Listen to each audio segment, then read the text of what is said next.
জন্য কোরআনে ঘোষণা করলেন সুবহানাল্লাযী আসরা বিআবদিহি লাইলাম মিনাল মাসজিদিল হারাম ইলাল মাসজিদিল আকসাল্লাযী বারাকনা হাওলাহু বাকি কোরআনে ঘোষণা করলেন এ দুনিয়ার মানুষেরা আমি আমার হাবিবুল্লাহর সঙ্গে দিদার করার জন্য আমি জিবরাইল আলাইহিস সালাতু ওয়াস সালামকে বলতে লাগলাম এ জিবরাইল যাও যাও আমার হাবিবুল্লাহর সঙ্গে দিদার করার জন্য চলে যাও চলে যাও চলে যাও চলে যাও কোন কিন্তু যাবার পরে বিয়াদবি করবে না গোস্তাকি করবে না তুমি আমার হাবিবুল্লাহর সামনে যাবে বিয়াদবের সঙ্গে যাবে আর সালাম দেবে পরক্ষণে জিবরাইল আলাইহিস সালাতু ওয়াস সালাম বুরাককে সঙ্গে করে নিয়ে তোমার আমার দয়ার নবী বিশ্ব নবীর সামনে এসে বলতে লাগলেন ইয়া রাসূলুল্লাহ ইয়া হাবিবাল্লাহ হুজুর আজকে আমার আল্লাহ পাক আপনার সঙ্গে দিদার করার জন্য আমার আল্লাহ স্রষ্টা খালেক আমাকে পাঠিয়েছে ওই সময় রাসূলুল্লাহ বলতে লাগলেন ও জিবরাইল ভাই শোনো শোনো আমি যে আল্লাহর সঙ্গে দিদার করতে যাব কিভাবে যাব কেমন করে যাব ওই সময় জিবরাইল আলাইহিস সালাতু ওয়াস সালাম বলতে লাগলেন ইয়া রাসূলুল্লাহ ইয়া হাবিবাল্লাহ হুজুর আপনি চিন্তা করবেন না করবেন না করবেন না স্রষ্টা খালেক তিনি হলেন মিজবান আজকে আপনি হলেন মেহমান মিজবান চিন্তা করেছে মেহমান কিভাবে আসবে আপনি চিন্তা করবেন না করবেন না আমার আল্লাহ স্রষ্টা খালেক ও মালিক তিনি মিজবান মিজবান মেহমানকে নিয়ে আসার জন্য আল্লাহ পাক কোরআন পাঠিয়েছে জোরে বলুন সুবহানাল্লাহ আরো জোরে বলুন সুবহানাল্লাহ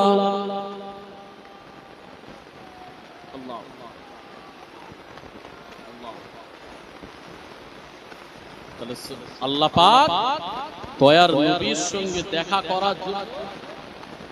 করার জন্য পাঠালেন কোরআন জিবরাইল আলাইহিস সালাতু ওয়াস সালাম এসে বললেন রাসূল বল ঠিক আছে চলো কিভাবে যাব কোরআনকে উঠুন হুজুর আপনি আগিয়ে চলুন আমি পিছনে এ বাবা আমি তো রাস্তা জানি কিভাবে যাব হুজুর আপনি আগিয়ে থাকুন আমি আপনার পিছনে রাসূল তখন বলছে জিবরাইল ভাই তুমি তাহলে আমার পিছনে বসো জিবরাইল আলাইহিস সালাতু ওয়াস সালাম তিনি নূরের তৈরি কিসের তৈরি জোরে বলুন না নূরের তৈরি তিনি বলছেন ইয়া রাসূলুল্লাহ হাবিবাল্লাহ আপনার পিছনে বসাটা বেয়াদবি কেন যদি কোনো ভাবে আপনার গায়েতে টাচ লেগে যায় তাহলে চূড়ান্ত বেয়াদবি হয়ে যাবে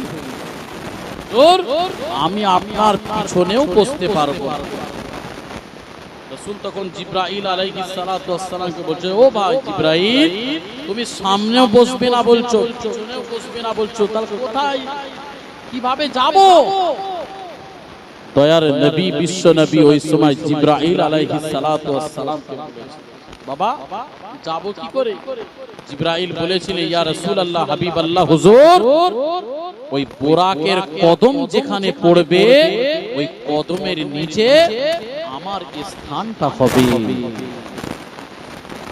চলুন হুজুর আপনি আগিয়ে চলুন কোথায় সুবহানাল্লাযী আসরা বিআবদিহি লাইলাম মিনাল মাসজিদিল হারাম মসজিদে হারামে গেলেন মসজিদে আকসায় গেলেন দুই রাকাত নামাজ আদায় করলেন পরক্ষণে আমার আল্লাহ পাক দয়ার নবীকে সিদরাতুল মুনতাহায় ডেকে পাঠালেন এবার যাচ্ছে যেতে যেতে যেতে যেতে প্রথম আসমান থেকে দ্বিতীয় আসমান 500 বছরের রাস্তা 500 বছর প্রথম আসমান থেকে দ্বিতীয় আসমান 500 বছর দ্বিতীয় আসমান থেকে তৃতীয় আসমান 500 বছর তৃতীয় আসমান থেকে চতুর্থ আসমান 500 বছর চতুর্থ আসমান থেকে পঞ্চম আসমান 500 বছর পঞ্চম আসমান থেকে ছোট আসমান 500 বছর আর ষষ্ঠ আসমান থেকে সপ্তম আসমান 500 বছর কত বছর হলো টোটাল এই তো 7তম আসমান ছেদ করে এবার লা জামান আরো বেশি লা মাকান ওর থেকেও বেশি এবার হয়ে গেল কি সিদরাতুল মুনতাহা বলে একটা জায়গা এসে গেল যুবকেরা, এ আমার তরুণীরা, কাকা করে শোনো বাবা। ওই সময় জিবরাইল আলাইহিস সালাতু ওয়াস সালাম তোমার আমার দয়ার নবী বিশ্ব নবী নূরে নবীকে বলতে লাগলেন, ইয়া রাসূলুল্লাহ গে, ইয়া হাবিবাল্লাহ হুজুর, আমি সিদরাতুল মুনতাহাটা এবার ক্রস করতে পারবো না। কেন না সিদরাতুল মুনতাহা যদি আমি বর্ডারটা ক্রস করে দিই তাহলে আমি পুড়ে ছারখার হয়ে যাব গো, আমি যেতে পারবো না। ওই সময় জিবরাইল আলাইহিস সালাতু ওয়াস সালাম তিনি নূরের তৈরি, তিনি বলতে লাগলেন আমি সিদরাতুল মুনতাহা বর্ডার ক্রস করতে পারবো না। বর্ডার ক্রস করতে পারবে না। কে বলছে কথাটা? কিসের তৈরি? মনে রাখবেন এই কথাটা, নূরের তৈরি। তাহলে জিবরাইল আলাইহিস সালাতু ওয়াস সালাম যিনি নূরের তৈরি হয়ে তিনি বলতেন আমি সিদরাতুল মুনতাহা বর্ডার ক্রস করতে পারবো না। পরক্ষণে দেখা গেল দয়ার নবী বিশ্ব নবী নূরে নবী ওই সিদরাতুল মুনতাহা বর্ডারকে ক্রস করে আগিয়ে গেলেন। জোরে বলুন সুবহানাল্লাহ। নবী যে বলে মাটির তৈরি, মাটির তৈরি বলতে নবী জিবরাইল আলাইহিস সালাতু ওয়াস সালাম নূরের তৈরি, তিনি বর্ডারকে ক্রস করতে পারলেন না, আর নবী বর্ডারকে ক্রস করে আগিয়ে গেলেন। নবী মাটির তৈরি। বোঝা গেল?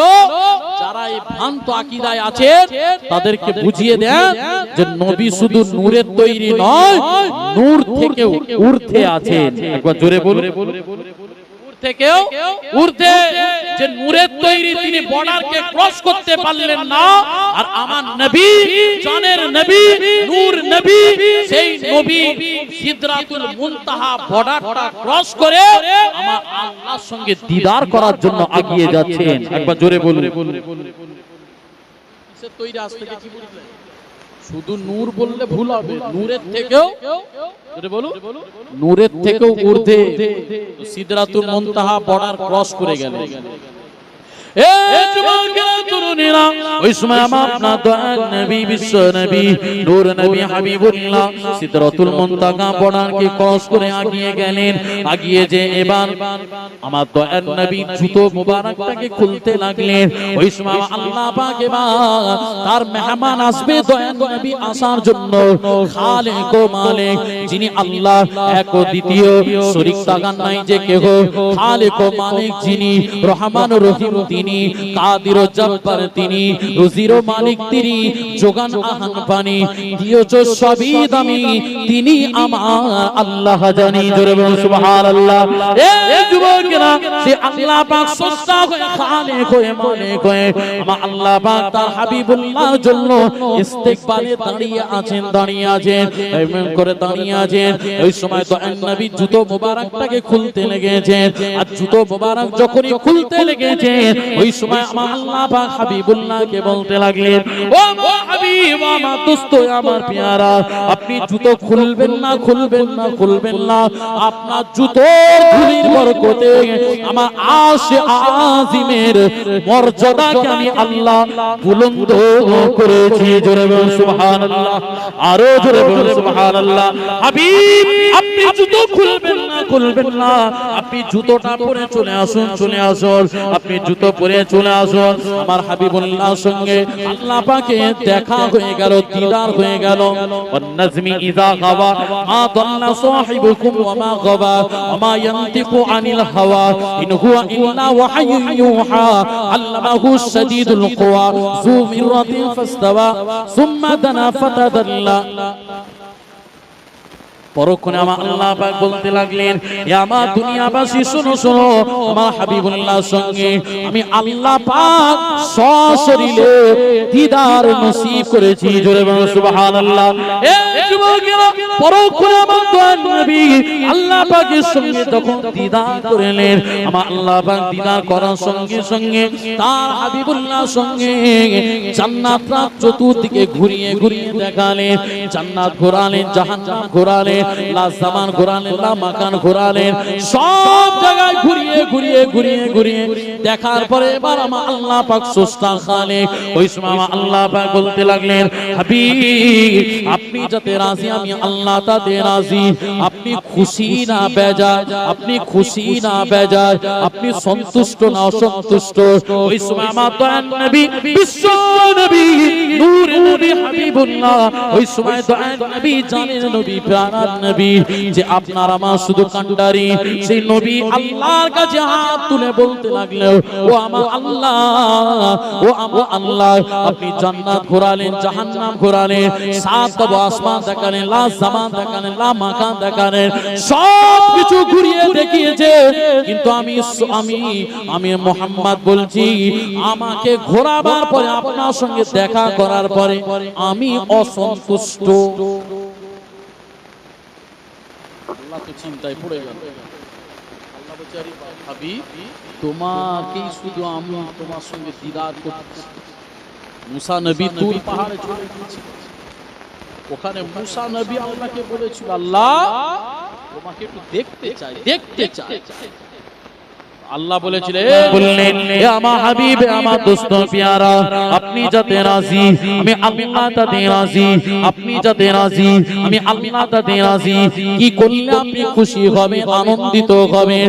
ওই সময় নবী, বিশ্ব নবী বলতে লেগেছে, ও আমার আল্লাহ, ও আমার খালিক ও মালিক ও আল্লাহ, ও আমার সৃষ্টিকর্তা মাবুদ আল্লাহ, আপনি যেমন ভাবে আমার সঙ্গে দিদার করেছেন, ওইভাবে আমার গুনাহগার খাতাকার সিয়াকার বদকার, আমার গুনাহগার উম্মত উম্মতিরা যদি আপনার সঙ্গে দিদার করতে পারত, তাহলে আমি রাসূল বেশি খুশি হয়ে যেতাম। ওই সময় আপনার দয়ার নবী, বিশ্ব নবী, তোমার আমাদের জন্য চিন্তায় করে আল্লাহ পাককে বলতে লাগলেন, ও আল্লাহ, আমার গুনাহগার উম্মত উম্মতিরা যদি আপনার দিদার পেত, আমি বড়ই খুশি হতাম, আনন্দিত হতাম। ওই সময় আল্লাহ পাক বললেন, ও আমার হাবিব, আপনি যাতে রাজি আমি আল্লাহ তাতে রাজি, আপনি যাতে রাজি আমি আল্লাহ তাতে রাজি, আপনি যাতে রাজি আমি আল্লাহ তাতে রাজি। ওই সময় আল্লাহ পাক এবার বললেন, হাবিব, ও আমার হাবিব, আমার দোস্ত, আমার পেয়ারা, আপনি আমার সঙ্গে যেমন ভাবে দিদার করেছেন, দেখা করেছেন, ওইভাবে আপনার গুনাহগার উম্মত উম্মতিদের সঙ্গে আমি দিদার করতে থাকবো। জোরে বলুন সুবহানাল্লাহ। কিভাবে দিদার করবে আল্লাহ পাক বললেন, ও আমার আল্লাহ, ওই সময় আল্লাহ পাক হাবিবকে বলতে লাগলেন, ও আমার হাবিব, এই 50 ওয়াক্তের নামাজটা নিয়ে যাও, এই নামাজটা তোমার গুনাহগার উম্মত উম্মতিরা পড়বে।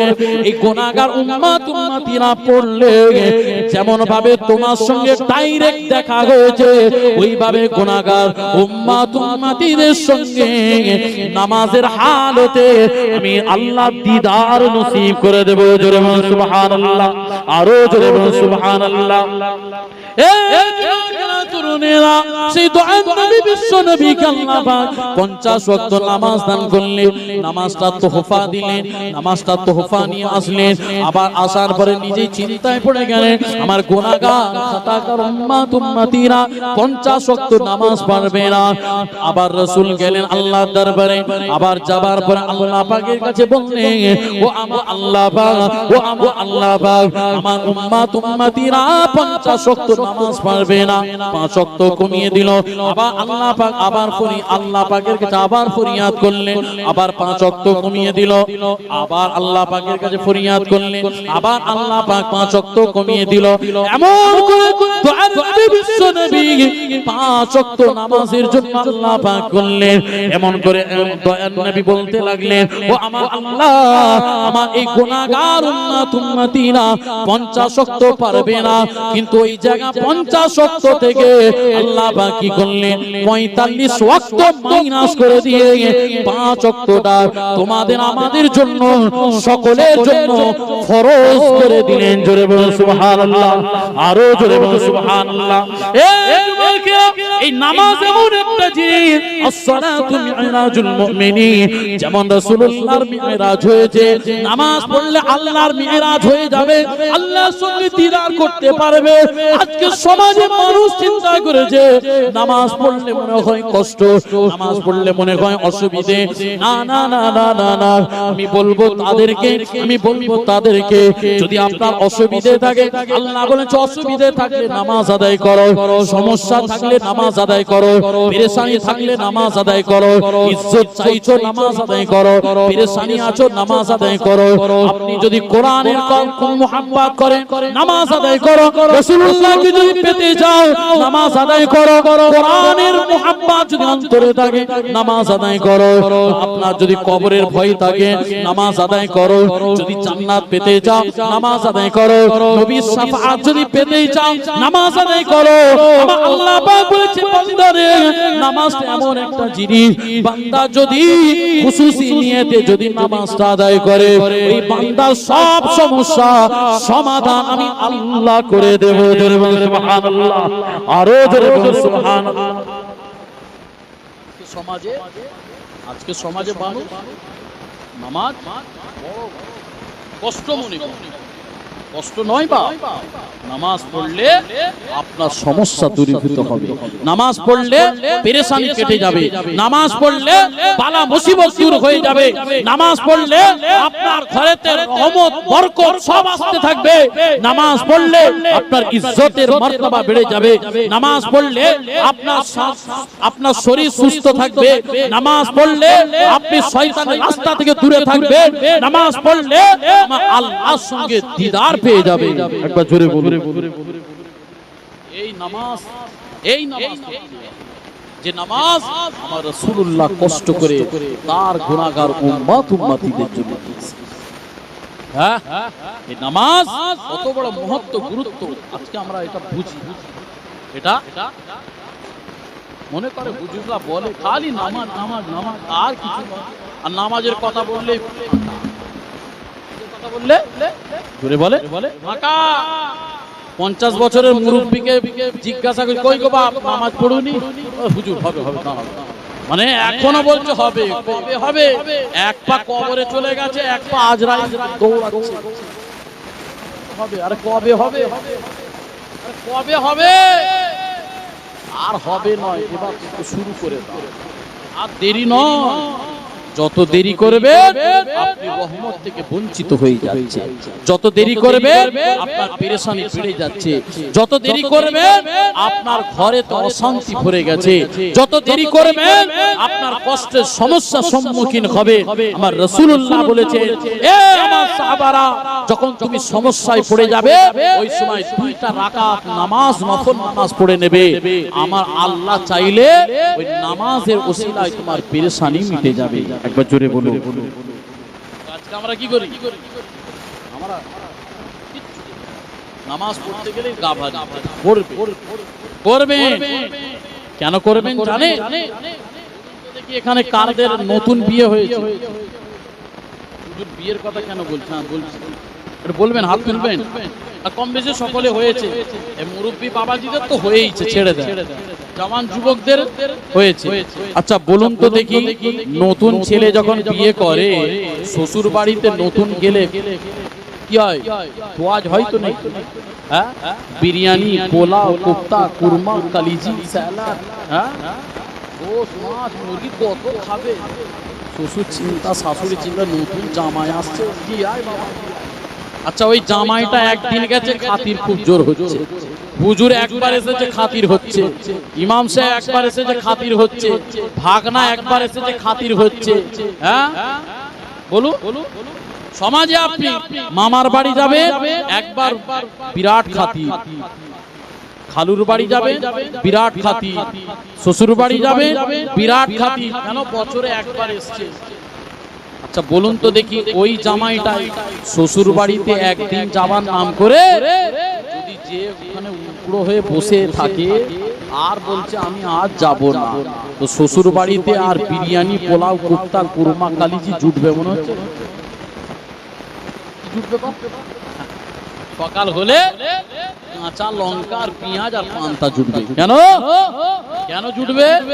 একদিন থাকলে তোয়াজ হয়, 2 দিন থাকলে তোমার সম্মান থাকবে, 3 দিন থাকলে তাও সম্মান থাকবে, 4 দিন 5 দিন থাকলে সম্মান থাকবে। কিন্তু মাসের পর মাস কুটুম বাড়িতে থাকলে কোনো ইজ্জত থাকবে না, কোনো ইজ্জত থাকবে না। যত ইজ্জত ছিল আস্তে আস্তে আস্তে আস্তে আস্তে আস্তে কমতে থাকে। তাহলে মেহমানের বাড়িতে গেলে ইজ্জত কমে যায়। মেহমানের বাড়িতে যত ঘন ঘন যাবে আপনার কি ইজ্জত কমে যায়, মার্তবা কমে যাবে, শান কমে যাবে, আজমাত কমে যাবে। কিন্তু আমার আল্লাহ পাক বলেছে, দুনিয়ার মানুষ তুমি তোমার মেহমানের বাড়িতে, আত্মীয়র বাড়িতে, শ্বশুর বাড়িতে, মামার বাড়িতে, খালার বাড়িতে, ফুফুর বাড়িতে যেখানে যাবে ঘন ঘন, ওখানে তোমার সম্মান কমে যায়, কমে যায়, কমে যায়। তো আমি আল্লাহ পাক বলছি, এ দুনিয়া মানুষ তোমরা আমার ঘরের একদিনের মেহমান হয়ে যাবে, এক ওয়াক্তের মেহমান হয়ে যাবে, একটু সম্মান পাবে। 2 ওয়াক্তের মেহমান হয়ে যাবে, আর একটু সম্মান পাবে। 3 ওয়াক্তের মেহমান হয়ে যাবে, আর একটু সম্মান পাবে। একদিনের মেহমান হয়ে গেছো মুসল্লি, আর একটু সম্মান বেড়েছে। ওই বান্দাই যদি মাসের কে মাস, মাস কে মাস, বছর কে বছর আমার ঘরের মেহমান হয়ে যায়, মুসল্লি হয়ে যায়, তার সম্মান, ইজ্জত, মার্তবা আমি আল্লাহ তার বাড়িয়ে দিই। একবার জোরে বলবেন, জোরে বলা যাবে না? কি গো, বেড়ে যায় না কমে যায়? জোরে বলে। আমাকে আজকে আপনারা আব্বাসকে নিয়ে এসেছেন হাওড়া জেলা পাঁচলা থেকে, কি দরকার ছিল? হুজুর এখানে কম আছে? মাশাআল্লাহ, এখানে বড় হুজুর, অনেক হুজুর আছে, শুনলাম হাফেজ আলেম অনেক আছে, দরকার কি ছিল? আমি যদি এখন দেখতে পাচ্ছেন যা অবস্থা, কালকে যদি গাজনি ছাঁট মারি মাথা থেকে পা পর্যন্ত, স্টেজে বসতে দেবেন? আর আমি সেই আব্বাস, আমি সেই আব্বাস তো, অন্য তো নয়। আমি শাহরুখ খান তো নয়, আমি তো সালমান খান নয়, আমি সেই আব্বাস। মাথা থেকে পা পর্যন্ত সুন্নতি পরে আছি, আপনারা বসতে দিয়েছেন এখানে। আর কালকে যদি আমি ছিঁড়া প্যান্ট আর ভালো, যদি একদম ভালো টি শার্ট আর গাজনি ছাঁট, এদিকে কালো, ওদিকে লাল, এদিকে ফর্সা, এইরকম যদি করে আসি, গেল কি বোঝা গেল? রাসূলুল্লাহর ইত্তিবা অনুসরণ করলে তার সম্মান আল্লাহ আস্তে আস্তে বাড়িয়ে দেয়। একবার জোরে বলবেন। আজকে যে আমি এখানে বসেছি, এটা আমার কোনো কৃপা নয়, আমার কোনো মহত্ব নয়, আমার আল্লাহ ইজ্জত দিয়েছে। কথা ঠিক? সেই জন্য বাবা আমি আপনাদেরকে বলবো, যদি আল্লাহর ঘরের মেহমান হয়ে যান, এতদিন মেহমান ছিলেন না, চায়ের দোকানে গেছে, অনেক মুসল্লি, অনেক মানুষ আছে, কেউ একবারও বলবে না, ও আব্বাস এক কাপ চা খেয়ে যাও। কেন? গাঁজিনি ছাঁট আছে মাথায়, হিরোর মতন সব পরনে জামা আছে, কেউ আপনাকে বলবে না এক গ্লাস চা খেয়ে যাও। যখন দেখবে মুসল্লি, মসজিদের মুসল্লি, মাথায় টুপি, মুখে দাড়ি, সুন্নতি লেবাস নিয়ে চায়ের দোকানে এসেছে, তখনই বলো, চাচা যান, চাচা যান, একটু বসুন না, একটু চা খান। ইমাম সাহেব চা খান, হাফেজ সাহেব চা খান, ইমাম সাহেব চা খান, হুজুর চা খান, কি খাবেন বলুন, কি খাবেন? এতদিন আব্বাসকে তোয়াজ করেনি, আজকে তোয়াজ করছে। ভাববেন একমাত্র আল্লাহ তার সম্মান বাড়িয়েছে। একবার জোরে বলুন। জন্য রাসূলুল্লাহর গোলামি করা, রাসূলুল্লাহ গোলামি করার জন্য একটা গাছ দেখবেন, গাছ, ওই গাছটা প্রতিদিন দেখি মালিক দেখছে, প্রতিদিন ঘরের বাইরে বেরোচ্ছে, গাছটা দেখছে, কোনো দেখতেই পাচ্ছি না, না ফুল হচ্ছে না ফল হচ্ছে, খালি খামা। 1 বছর চলে যায়, 2 বছর চলে যায়, 3 বছর চলে যায়, 4 বছর চলে যায়, দেখতে পাচ্ছে খালি খামায়, গাছটা কোনো ফলও দেয় না, ফুলও দেয় না, বেকার। তো চিন্তা করছে ফেলে দে উপরে ফেলে দে। আবার হঠাৎ করে দেখতে পাওয়া যাচ্ছে গাছের মধ্যে ফুল এসে গেছে, ফল এসে গেছে। সঙ্গে সঙ্গে মালিক বা ছেলেদেরকে ডেকে বলছে, ওই ছেলেরা শোন না রে 5 বছর পরে না আজকে ফুল আর ফল দেখতে পাচ্ছি, ওই গাছটা তাড়াতাড়ি বেড়া দে রে, ছাগলে না হলে খেয়ে নেবে, এতে সার দে। তাহলে যত্ন গাছের বাড়লো না কোন দিন বাড়ে নে? কেন বাড়ে নে? ফুল দেয়নি, ফল দেয়নি। গাছে যখন ফুল আর ফল এসে গেছে, গাছের কদর বেড়ে গেছে, গাছের সম্মান বেড়ে গেছে, গাছের ইজ্জত বেড়ে গেছে, গাছের মর্যাদা বেড়ে গেছে। যেমন ভাবে আপনার মাথা থেকে পা পর্যন্ত এটা একটা গাছ, মাথা থেকে পা পর্যন্ত এটা একটা কি? এটা একটা গাছ। গাছে যখন ফুল আর ফল, মানে নবীর সুন্নাত দিয়ে আপনি যখন আঁকড়ে দেবেন, নবীর সুন্নাতকে যখন জিন্দা করবেন, আমার আল্লাহ পাক বলছে ওর কদরকে আমি আল্লাহ বাড়িয়ে দেব। একবার জোরে বলুন, আর একটু জোরে বলবেন না? একবার দুরূদ শরীফ আল্লাহু আকবার।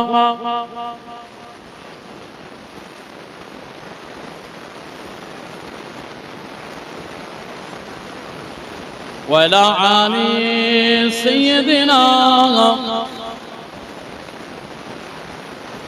زمین و آسماں گلشن نبی نبی بولے، زمین و آسماں گلشن نبی نبی بولے، زمین و آسماں گلشن نبی نبی بولے، زمین و آسماں گلشن نبی نبی بولے، نبی کے چاہنے والے، نبی کے چاہنے والے نبی نبی بولے।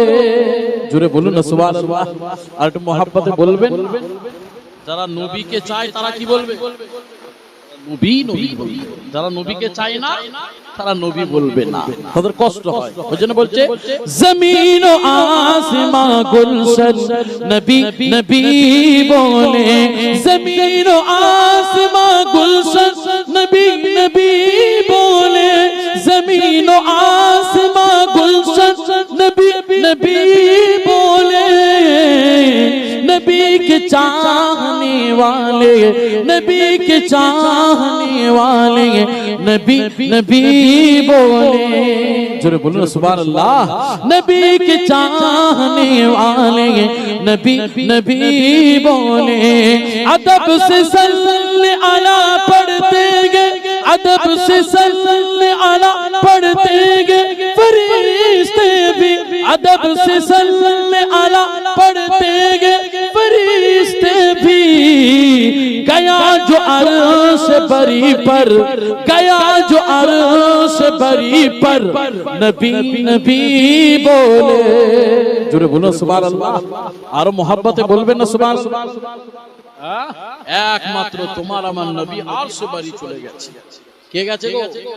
गया जो अर्श बरी पर नबी नबी बोले, जमीन आसमां गुलशन नबी नबी बोले, नबी के चाहने वाले नबी नबी बोले, अली के मान के सभी, अली के मान के सभी वली हुए, लेकिन अली के मान के सभी वली हुए, लेकिन जबान दिल हैदर, जबान दिल अली हैदर नबी नबी बोले।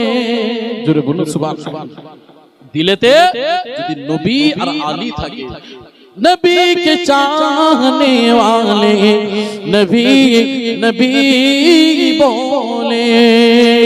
अल्लाहुम्मा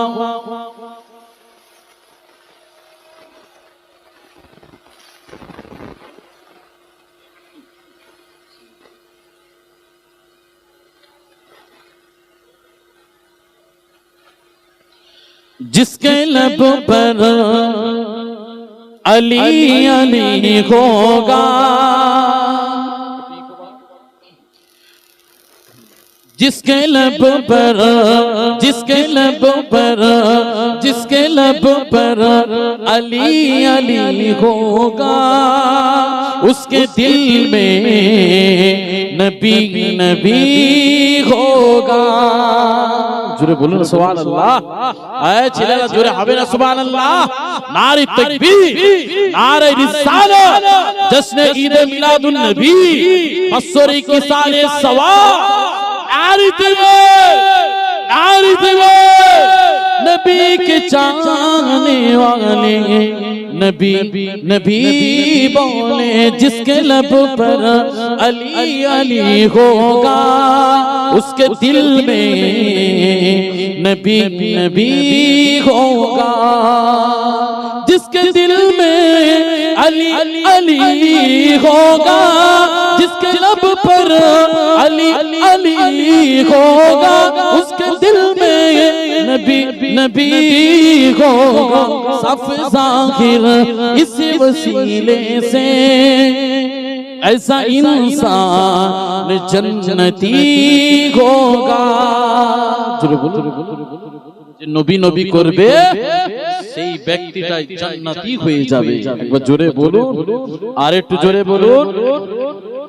शहर तैयबा का जो फकीर हुआ, शहर तैयबा का जो फकीर हुआ वो अमीरों का भी अमीर हुआ। शहर तैयबा का जो फकीर हुआ मदीनार जे फकीर होते पारबे। शहर तैयबा का जो फकीर हुआ वो अमीरों का भी अमीर हुआ। जिसके झोली एक चमनी हो जहां अरब पति होगा। जोरे बोलो ना सुबहानाल्लाह। সে কি হয়ে যাবে? সে আরব পতি বনে যাবে। জোরে বলুন, আরো मोहब्बत बोलবেন না। जिसके लब पर अली अली होगा उसके दिल में नबी नबी नबी होगा। अल्लाहुम्मा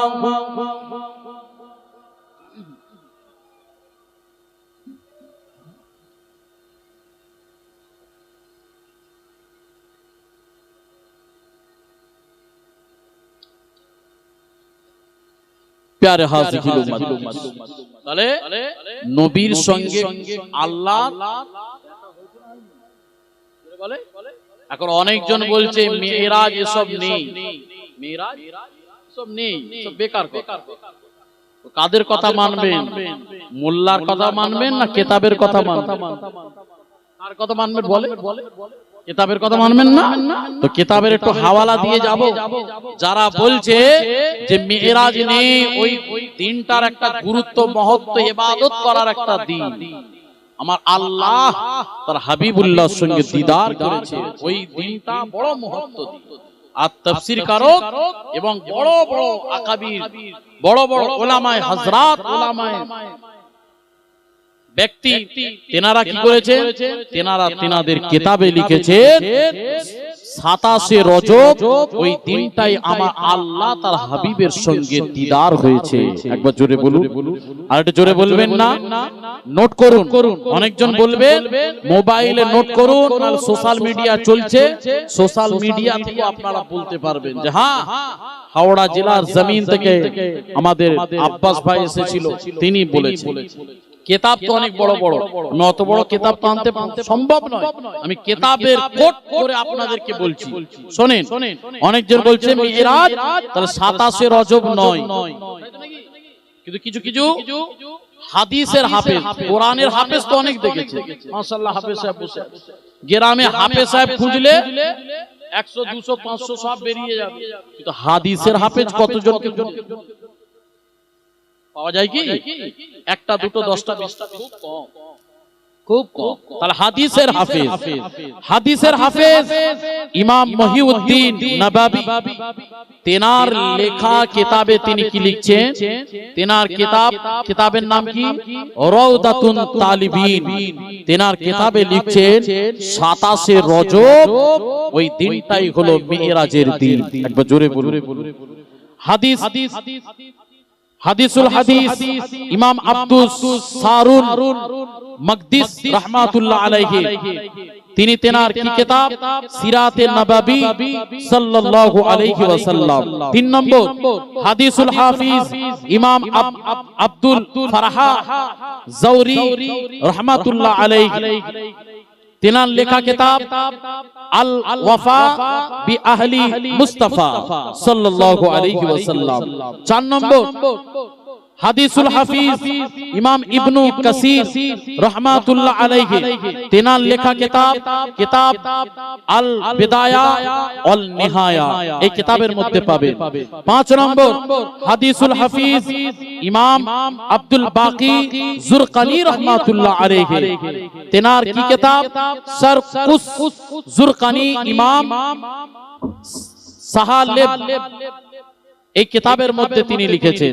6 নম্বর হাদিসুল হাফিজ ইমাম শিহাবুদ্দিন রাহমাতুল্লাহ আলাইহি, তেনার কি কিতাব? মাওলাহিবুল লাদুন্নি, এই কিতাবের মধ্যে। 7 নম্বর কটা বললাম? 6টা। 7 নম্বর হাদিসুল হাফিজ ইমাম মোল্লা আলী কারি রাহমাতুল্লাহ আলাইহি, তেনার কিতাব মিরকাতুল মাসাবি ও মিসকাতুল মাসাবি, এই কিতাবের মধ্যে পাবে। 8 নম্বর হাদিসুল হাফিজ ইমাম আল্লামা আব্দুল হাই লাকনবী, তেনার কি কিতাব? আসারিল মারফুআ ওয়াল আখবারি মাওজুআ।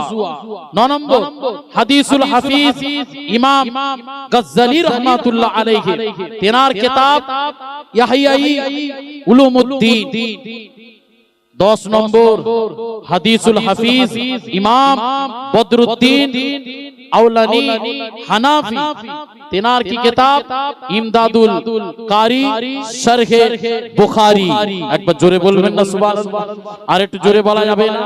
এই যে কিতাব, 10টা কিতাব বললাম এবং 10টা হাদিসের হাফেজ, তেনারা তেনাদের কিতাবে লিখছেন রজব মাস 27 রজবটাই ওই দিনটাই মিরাজের দিন, আর ওই দিনটাই আমার আল্লাহ তার হাবিবের সঙ্গে জিয়ারত দিদার নসিব হয়েছিল। একবার জোরে বলুন, আর একটু জোরে বলবেন না সুবহানাল্লাহ?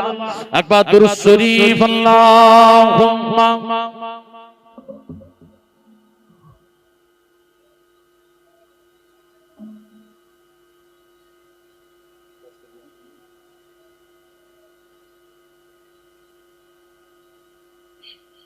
ওয়ালা আলিম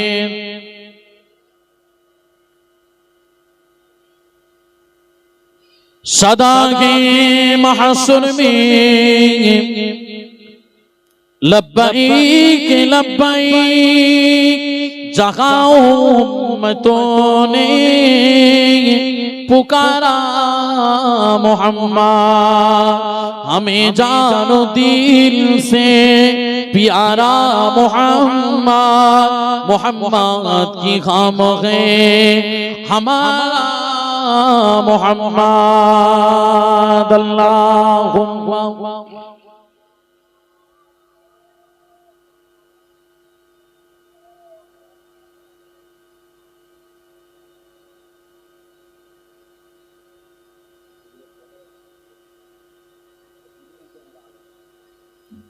তাহলে মাশাআল্লাহ, তাহলে আজকে দলিল দিয়ে গেলাম তো নাকি? তাহলে ওই রাত ওই দিনটাই সকলে রোজা রাখবেন, রজবের যত নফল ইবাদত করবেন ভালো। কথা বোঝা যাচ্ছে? একটা করতে পারেন, দুটো করতে পারেন, কিন্তু কিতাবের মধ্যে নফল তাফসীর কারকরা লিখছে 10 থেকে 12টা করলে ভালো, এটা নফল। কিন্তু ফরজ যদি ছেড়ে থাকে ওটা আগে আপনাকে কাজা আদায় করে নিতে হবে। বুঝা গেছে? হ্যাঁ। তো আসে তাহলে এই রজব মাস নবীর আল্লাহর সঙ্গে জিয়ারত হয়েছিল, আপনাদেরকে একটু বললাম। সামনে শনিবার পড়েছে, আজকে বৃহস্পতিবার, সামনে শনিবার, মানে শুক্রবারে ফজরে উঠে রোজাটা একটু কমসে কম একটা হলেও রাখবেন। কি রাখবেন তো নাকি? রাখবেন, সকলে বলেন ইনশাআল্লাহ রাখবেন। আর ওই দিনে ইবাদত করবেন। আসে এই রজব মাসে তাহলে একটা মিরাজের কথা আপনাদের একটু আলোচনা করলাম, তাই তো নাকি? ওই মিরাজে তাহলে রাসূল আসলেন, কথা অনেক বলতে গেলে আবার অনেক বড় হয়ে যাবে, আমি ছোট্ট করে আরেকটু বলে দিই। রাসূল যখন মিরাজে গেলেন তখন রাসূল ওযু করছিলেন। কি করছিলেন? ওযু করছিলেন। তো ওযু করছিলেন, মেরাজে ঘুরে আল্লাহর সঙ্গে দিদার করে এসে আবার ওযুর পানিটা টপকাবার আগে, মানে হাত থেকে নিচে পানি পড়ার আগে আমার দয়ার নবী মেরাজ আল্লাহর সঙ্গে দিদার করে এসে দেখতে পাচ্ছে আমার ওযুর পানিটা এখনো পর্যন্ত গড়াচ্ছে। একবার জোরে বলুন। ওযুর পানি গড়াতে এখান থেকে টপ করে পড়তে কতক্ষণ লাগে? সামান্য, এক সেকেন্ডেরও কম। তো দয়ার নবী আল্লাহর সঙ্গে যে দিদার করেছিলেন, দেখা করেছিলেন, এত লং সফর, তাই তো নাকি? 7 তব আসমান, তাহলে এক আসমান থেকে দ্বিতীয় আসমান কত বলেছিলাম? তাহলে 7 তব আসমান ছেদ করে লাজামা লামাকা কত রাস্তা রে বাবা, ওখানে যেতে গেলে কত সময় লাগবে। কিন্তু রাসূল এসে দেখছেন কি, আমি ওযুর পানিটা যে ওযু করছিলাম ওই পানিটা এসে দেখতে পাচ্ছি এখনো গড়াচ্ছে। একবার জোরে বলুন। আর দয়ার নবী যখন এই কলেমা প্রচার করেছিলেন, কলেমা প্রচার করার পরে সর্বপ্রথম আবু বকর সিদ্দিক, যিনি রাসূলের সবথেকে কাছের মানুষ ছিল, পেয়ারা ছিল। জানবেন যে প্রধানমন্ত্রী হয়, মুখ্যমন্ত্রী হয়, তার একজন ডান হাত বাঁ হাতের কাছের মানুষ থাকে, থাকে না? থাকে তো কাছের মানুষ। কিন্তু আমার রাসূলুল্লাহর কাছের মানুষকে বকর সিদ্দিক, তিনি কি মক্কা থেকে মদিনা শরীফ হিজরতের সময় সাথী, যেখানেই যেতেন রাসূলুল্লাহর সাথী, উঠবেন সেখানেও, বসবেন সেখানেও, খেতে বসবেন সেখানেও, সব জায়গায় আমার নবীর সঙ্গী সাথী ছিলেন। তো এই আবু জেহেল তখনকার বেদিন বেঈমান ছিল। আবু লাহাব, উতবা, সাইবা, এরা রাসূলুল্লাহকে মেনে নেয়নি। রাসূল যখনই বলতেন কলেমা পড়ে নাও, লা ইলাহা ইল্লাল্লাহ মুহাম্মাদুর রাসূলুল্লাহ, আল্লাহকে আল্লাহ বলে মেনে নাও আর আমাকে নবী বলে মেনে নাও, আবু জেহেল, আবু লাহাব, উতবা, সাইবা এরা বলেছিল মেনে নিতে পারবো না, আব্দুল্লাহর বেটা মানবো, কিন্তু নবী মানতে অনেক চেষ্টা করেছিল, আমার নবীকে অনেক কষ্ট দিয়েছিল, অনেক কষ্ট। রাস্তা দিয়ে চলতো, রাস্তা কাঁটা বিছিয়ে দিত, রাস্তা দিয়ে চলতো, রাস্তা কেটে দিত, নামাজ পড়তো, নামাজ অবস্থায় গলায় ফাঁস দিয়ে টানতো, অনেক অত্যাচার। তায়েফের জমিনে গেছে, সেখানেও অত্যাচার, দান্দা মোবারক শহীদ, পেটে পাথর বেঁধে খাওয়ার জোটে পেটে পাথর, অনেক কিছু হয়েছে। তথাপি আমার নবী কিন্তু এই কলেমা প্রচার করা বন্ধ করে। একবার জোরে বলুন, কত কষ্ট করে দিন প্রচার হয়েছে, চিন্তা করে। বাপেরা, যুবকেরা, তরুণেরা, আব্বারা, আমার উত্তর 24 পরগনার মানুষেরা কাকা করে শুনে না বাবা, সে দয়ার নবী, বিশ্ব নবী সর্বপ্রথম কাছের মানুষ হলো আবু বকর সিদ্দিক। এবার আবু জেহেল, আবু লাহাব, উতবা, সাইবা তারা তো বেদিন বেঈমান ছিল বাবা। ওই 4 জন ব্যক্তি এসে তোমার আমার দয়ার নবী, বিশ্ব নবী, নূর নবীর সামনে এসে বলতে লাগলেন, ইয়া রাসূলুল্লাহ, ইয়া হাবিবাল্লাহ, ও বাবা আব্দুল্লাহর বেটা মুহাম্মদ, তুমি তো অনেক কথা বলেছো, তুমি তো নাকি নবী নবী বলে দাবি করতে লেগেছো, আজকে তুমি কি দাবি করবে একবার বলো বলো বলো। ওই সময় তো নবী আবু জেহেল, আবু লাহাব, উতবা, সাইবা বেদিন বেঈমানদেরকে বলেছিল, ও আবু জেহেল, আবু লাহাব, শোনো শোনো শোনো শোনো, আমার আল্লাহ পাক সুস্তা খালেক, আমার আল্লাহর সঙ্গে আমি এই মাত্র দেখা করে আসলাম। আমি যখন দেখা করতে যাচ্ছি ওই সময় দেখা করার আগে ওযু করছিলাম, এত রাস্তা ছেদ করে গেছি, লাজামা লামাকার 7 তব আসমানকে ছেদ করে আল্লাহর সঙ্গে দিদার করে কথা বা কথন করে আমি এসে হাজির হয়েছি। আমি দেখলাম ওযুর পানিটা কোন গড়াচ্ছে। এই যুবকেরা, এই এই কথাটা আমার রাসূলুল্লাহ যখন আবু বকর এই সময় এই কথাটা যখন আবু জেহেল আবু লাহাব উতবা সাহেবা তাদেরকে বলতে লাগলো, ওই সময় আবু জেহেল আবার বলতে লাগলো, ও বাবা মুহাম্মদ, তুমি যে পাগল পাগল পাগল, আজকে তোমার পরিচয় হয়ে গেল, তুমি আস্ত পাগল আস্ত পাগল। কেন না এটা তো কোনোদিন হতে পারেনি, এটা তো কোনোদিন হতে পারেনি। সাত তবা আসমান ছেদ করে লা জামান লা মাকানকে ছেদ করে আল্লাহর সঙ্গে দিদার করলে পরক্ষণে এসে দেখতে পেলে ওযুর পানি গড়াচ্ছে, তা এটা কি সম্ভব? এটা তো সম্ভব নয়। আবু জেহেলের মাথায় এটা টনক লড়ে গেছে বাবা, আর আবু জেহেল চিন্তায় পড়ে গেল কেমন করে হতে পারে। এই কথাটা কি আমি সবাইকে বলবো? আমার রাসূলুল্লাহ থেকে ইজাজতটা নিয়ে আবু জেহেল এবার মক্কা সব থেকে আমার দয়ার নবীর কাছের মানুষ ছিলেন, তিনি হলেন আবু বকর।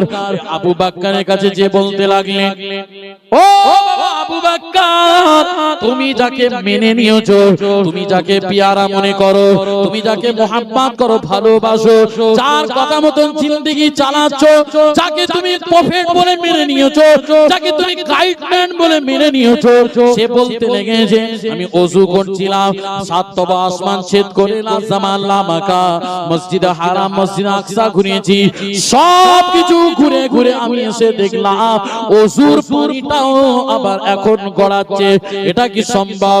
ওই সময় আবু জেহেল এই কথাটা যখন আবু বকরকে বলেছে বাবা, সঙ্গে সঙ্গে আবু বকর আবু জেহেলের প্রশ্নের উত্তরটা দিয়ে দিল, ও আবু জেহেল, শুনে রেখে দাও, জেনে রেখে দাও, আমার দয়ার নবী যদি এটা বলে থাকে সত্যই এটা বলেছে। জোরে বলুন সুবহানাল্লাহ, আরো জোরে বলুন সুবহানাল্লাহ।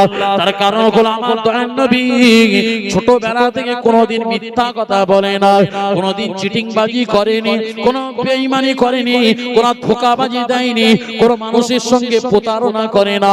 তার কারণ হলো আমার রাসূলুল্লাহকে মক্কাবাসীরা বলেছিল এর মুহাম্মাদের নাম হলো আল আমিন, মানে সত্যবাদী নবী। জোরে বলুন সুবহানাল্লাহ। আবু জেহেল তো নবী, বিশ্ব নবীর প্রথম খলিফা। আবু বকরকে বলতে লাগলো, ও আবু বকর শোনো শোনো, ও আবু বকর, তাহলে তোমার নবী যেটা বলেছে তুমি কি মেনে নিতে পারলে? হ্যাঁ আমি মানি, আমার রাসূল যদি বলে থাকে তার সত্যই বলেছে। এই বলার সঙ্গে সঙ্গে আবু বকর এবার আবু জেহেলদের সঙ্গ পঙ্গদেরকে নিয়ে আমার রাসূলুল্লাহর কাছে যে বলতে লাগলেন, চলো চলো আমার মুহাম্মাদের কাছে চলো, মুহাম্মাদের কাছে চলো। এই বলে মুহাম্মাদের কাছে আসলেন। এই আসার পরে দয়ার নবী বিশ্ব নবীর সামনে যখন হাজির হয়েছে, আবু বকর সালাম দিতে লাগলেন, আসসালাতু ওয়াসসালামু আলাইকা ইয়া রাসূলুল্লাহ, আসসালাতু ওয়াসসালামু আলাইকা ইয়া হাবিবাল্লাহ। এই বলে যখন সালাম দিলেন, আর দয়ার নবীকে বলতে লাগলেন, ইয়া রাসূলুল্লাহ হাবিবাল্লাহ, আমি আপনাকে জানের থেকে পেয়ারা মনে করি, আমি আপনাকে জীবনের থেকেও পেয়ারা মনে করি। তার কারণ হলো যখন আপনি কলমা পড়তে বলেছেন লা ইলাহা ইল্লাল্লাহ মুহাম্মাদুর রাসূলুল্লাহ, আমি ওই সময় কোনো প্রশ্ন করিনি, কোনো চিন্তা করিনি, কোনো ফিকির করিনি, এক কথা আপনার হাতে হাত রেখে ঈমানের নূরের কালেমা পড়ে মুসলমান হয়ে গিয়েছি। জোরে বলুন সুবহানাল্লাহ। আবু বকর তো কোনো প্রশ্ন করেনি। আজও আপনার সমাজে আমি প্রশ্ন করব না, আপনার সামনে এসেছি কোনো প্রশ্ন করব না, কিন্তু আপনি যেটা বলেছেন আপনি সত্যিই বলেছেন, এটা আমার বিশ্বাস। কিন্তু আজকে আবু জেহেল আমার কাছে যে বলতে লাগলো, আপনার নাকি মিরাজ হয়েছে, আপনার নাকি মিরাজ হয়েছে, আপনি নাকি আল্লাহর সঙ্গে দিদার করেছেন, আপনি সাত তবা আসমান ছেদ করে লা জামান লা মাকান আল্লাহর সঙ্গে দিদার করেছেন, পরক্ষণে এসে দেখতে পাচ্ছেন ওযুর পানিটা এখনো গড়াচ্ছে, আপনি এটা করেছেন, এটা আমি জানতে চাই। ওই আমার আপনার আবু বকর তখন রাসূলুল্লাহকে বলেছে, ইয়া রাসূলুল্লাহ হাবিবাল্লাহ, আপনি বলেছেন ওটা মেনেছি, আপনি বলেছেন ওটা সত্য বলে মেনে নিয়েছি, কিন্তু আজকে আবু জেহেল বলেছে এটা কি বলেছে সত্য না মিথ্যা?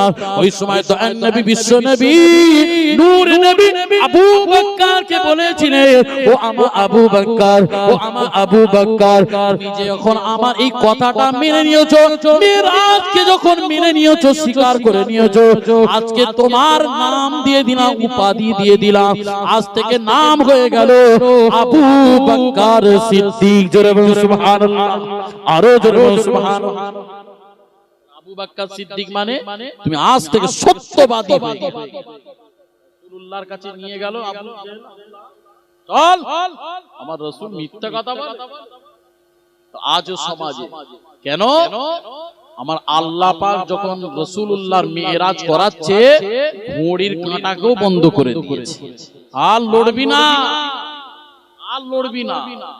রাসূল আসবে আমার দরবারে, আবার যখন যাবে আবার ঘড়ির কাঁটা অটোমেটিক আবার চালু হয়ে যাবে। একবার